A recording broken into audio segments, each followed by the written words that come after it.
Tag Telugu divine ప్రేక్షకులకు నమస్కారం. కార్తీక మాసం అంటేనే శివకేశవుల ఆరాధనకు, నదీ స్నానాలకు, పురాణ పఠనాలకు మరియు దీపారాధనకు అత్యంత పవిత్రమైనటువంటి మాసంగా చెప్పబడింది.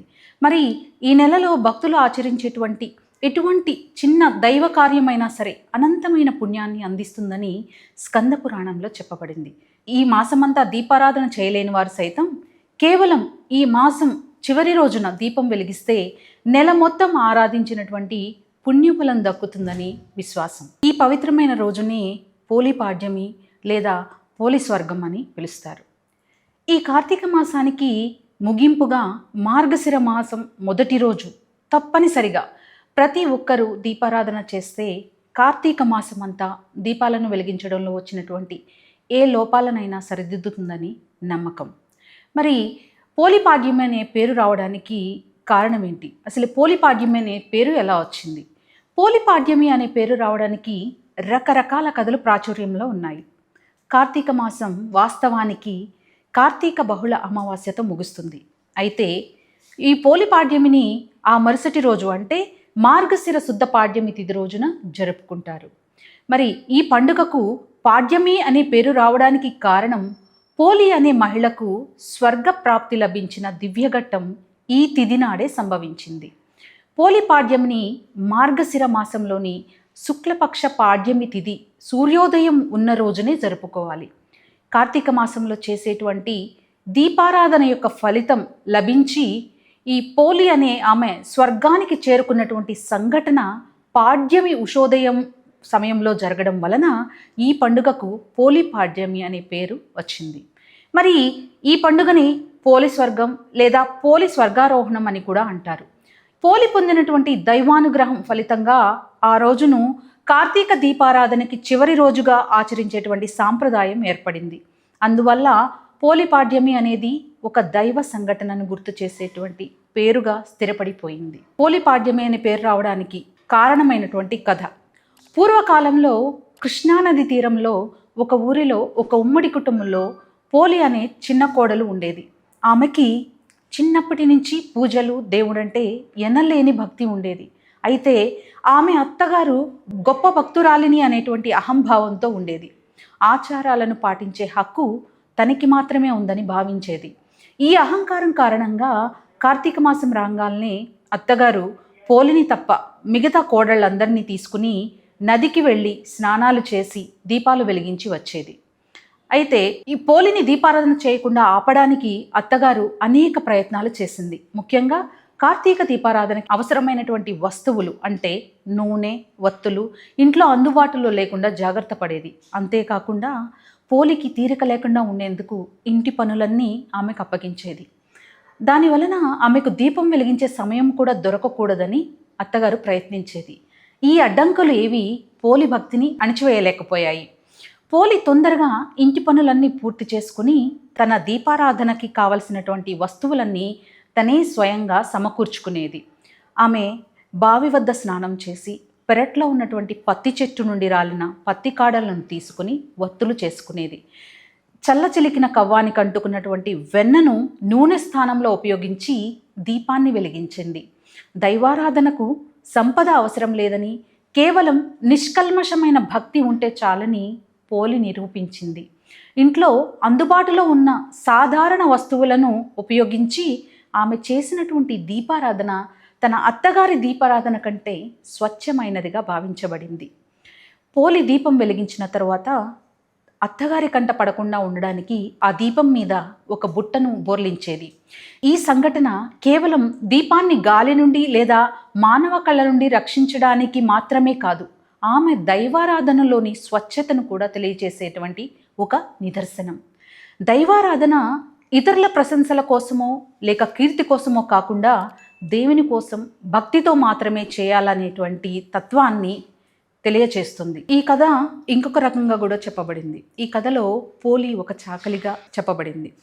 అంటే దైవారాధన అనేది కులం, హోదా లేదా సంపదకి సంబంధం లేకుండా నిజమైన భక్తికి మాత్రమే లభిస్తుంది. అంటే పోలి యొక్క దీపారాధనలో ఎన్ని అవాంతరాలు ఎదురైనా ఆమె నిరంతరంగా కార్తీక మాసమంతా భక్తితో దీపారాధన చేసింది. మరి కార్తీక మాసం చివరి రోజున కూడా ఆమె ఇంటి పనులన్నీ ముగించుకుని దీపాన్ని వెలిగించి నిస్వార్థ భక్తితో పూజ చేసింది. కాబట్టి ఆమె నిస్వార్థ భక్తిని చూసిన దేవదూతలు ఆనందించారు. పోలి యొక్క భక్తి ఎంత స్వచ్ఛమైందంటే ఆమెను బొందితో అంటే ప్రాణమున్న శరీరంతో స్వర్గానికి తీసుకువెళ్ళడానికి ఆకాశం నుంచి పుష్పక విమానం దిగి వచ్చింది. దేవుడు ఆమె భక్తికి సంతోషించి స్వర్గానికి మార్గాన్ని చూపించాడు.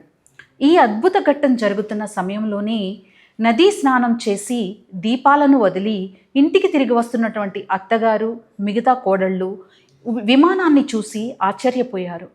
ఈ విమానం తమ గొప్ప భక్తికి కారణంగా తమ కోసమే వచ్చిందని వారు మొదట సంతోషించారు. కానీ అందులో పోలి ఉండడాన్ని చూసి వారు నిర్ఘాంతపోయారు. పోలిని చూసి ఆశ్చర్యపోయినటువంటి చుట్టుపక్కల ప్రజలు కూడా ఓహో, చాకలి పోలి స్వర్గానికి వెళ్ళుతున్నది అని అనుకున్నారు. దైవం కేవలం ఆచారాన్నే కాకుండా ఆచారంలో దాగున్న ఆరాధనని భక్తిని మాత్రమే గుర్తిస్తుందని ఈ కథ మనకి స్పష్టం చేస్తుంది. మరి పోలి పాడ్యమి రోజున పాటించేటువంటి ఆచారాలు కార్తీక మాసం యొక్క గొప్పతనాన్ని తెలియజేస్తాయి. మరి ఈరోజు తెల్లవారుజామునే మహిళలు నదీ స్నానాలు ఆచరించి పోలి కథను చదువుకుని దీపాలను నదులు లేదా చెరువులలో వదిలేటువంటి సాంప్రదాయం ఉంది. పోలి పాడ్యమి రోజున ప్రధాన ఆచారం జలదీపారాధన. భక్తులు అరటి తొప్పలను పడవలుగా చేసి అందులో దీపాలను వెలిగించి ప్రవహించే నీటిలో వదులుతారు. దీపాలను నీటిలో వదిలిన తరువాత 3 సార్లు నీటిని ముందుకు తోస్తూ పోలికి నమస్కరించుకుని పోలి స్వర్గం కథను విని అక్షింతలు వేసుకుంటారు. ఈ అరటి దొప్పలను ఉపయోగించడం వెనుక ఒక అర్థం ఉంది. ఈ దొప్పలు పర్యావరణ రహితమైనవి, నీటిలో తేలియాడుతూ పయనిస్తాయి. ఇది భక్తులు తమ కోర్కెలను దీపం రూపంలో ఉంచి వదిలేయడాన్ని సూచిస్తుంది. మరి పోలి పాడ్యమి రోజున ఆరాధనలో అత్యంత ముఖ్యమైన భాగం వత్తుల సంఖ్య. కార్తీక మాసం అంతా దీపారాధన చేయలేని వారు ఈ ఒక్క రోజున ప్రత్యేకంగా 30 లేదా 33 వత్తులతో దీపాన్ని వెలిగించడం ఆనవాయితీ. 30 వత్తులు ఇవి సాధారణంగా కార్తీక మాసంలోని 30 రోజులను సూచిస్తాయి.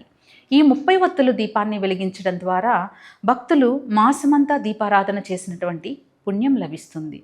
మరి 33 వత్తుల దీపం వెలిగించడం యొక్క ఉద్దేశం ఏమిటంటే, కార్తీక మాసంలో ఏదైనా రోజు దీపాన్ని వెలిగించలేకపోయినా ఈ చివరి రోజున దీపాన్ని వెలిగించడం ద్వారా ఆ లోటు భర్తీ అవుతుంది. ఈరోజు దీపదానం చేయడం లేదా బ్రాహ్మణులకు దీపాలను, బ్రాహ్మణులకు సాహిత్య దానాన్ని సమర్పించడం కూడా అత్యంత పుణ్యప్రదం. 33 వత్తుల దీపారాధన.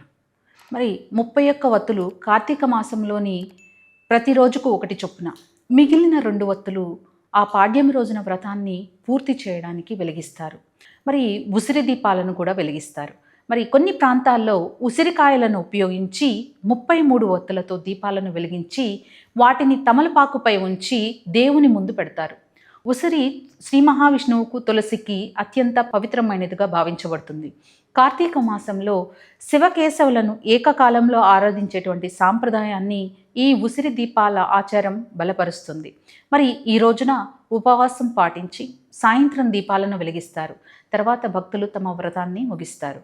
మరి పోలి పాడ్యమి లేదా పోలి స్వర్గం యొక్క కథ కేవలం కార్తీక వ్రతం యొక్క ముగింపును సూచించేటువంటి ఒక పండుగగా మాత్రమే కాకుండా సందేశాన్ని అందించేటువంటి ఒక నీతి కథగా కూడా నిలుస్తుంది.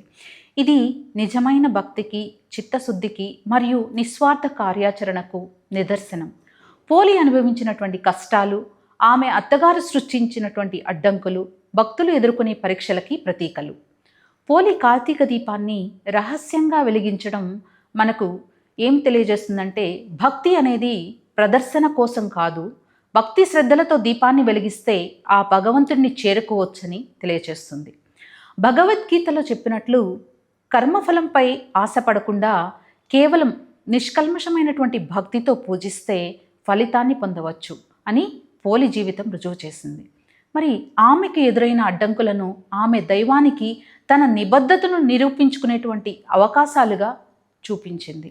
మరి అందుబాటులో ఉన్న వస్తువులను ఉపయోగించి నిస్వార్థ మనస్సుతో ఆమె చేసిన ఆరాధన ఎంత గొప్ప ఫలితాన్ని ఇచ్చిందో పోలి స్వర్గారోహణం ద్వారా మనకు తెలుస్తుంది. మరి పోలి అందించినటువంటి ఈ సందేశం పూజ ఎటువంటిదైనా ఆచారాల కన్నా చిత్తశుద్ధితో భక్తితో చేసే పూజ దైవానుగ్రహాన్ని ప్రసాదిస్తుందని మనకి తెలియజేస్తుంది. మరి చూసారు కదా పోలిపాడ్యమి అంటే ఏమిటి, అసలు ఈ పోలిపాడ్యం అనే పేరు ఎందుకు వచ్చిందో. మరి ఇలాంటి మరిన్ని మంచి విశేషాలతో మళ్ళీ మీ ముందుకు వస్తాను. అప్పటి వరకు చూస్తూనే ఉండండి ట్యాగ్ తెలుగు డివైన్. నేను మీ సుజాత.